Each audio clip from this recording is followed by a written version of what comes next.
Ai, que droga, não consigo dormir. Eu vou tentar de novo, tá muito cedo ainda. Não, tem que dormir. Alguns minutos depois.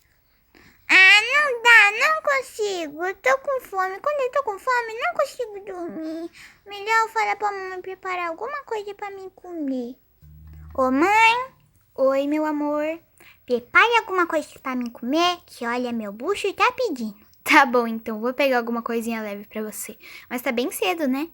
Mãe, você sabe que quando eu tô com sono, quer dizer, quando eu tô com fome, eu não consigo dormir e eu fico sem sono. Então prepare uma comidinha pra mim. Tá.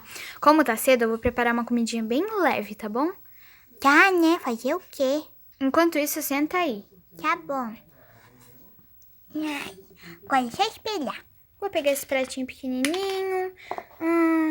Papinha de banana mesmo que ela gosta e a colherzinha que eu não posso esquecer.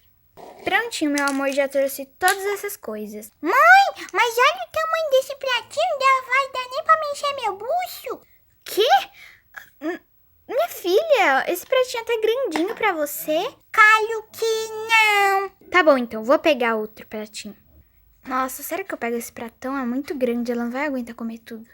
Ah, tá bom, depois eu dou pras irmãs dela. Pronto. Isso sim. Bom, filha, então eu vou preparar essa papinha e já volto. Vai rápido, que eu tô com fome. Tá bom.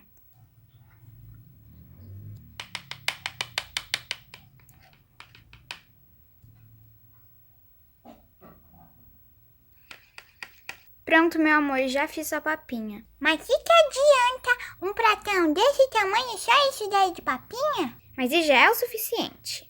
Tá bom. E depois, se você não aguenta comer tudo, você vai desperdiçar. Tá, eu sei que tem criancinhas passando fome. Isso mesmo.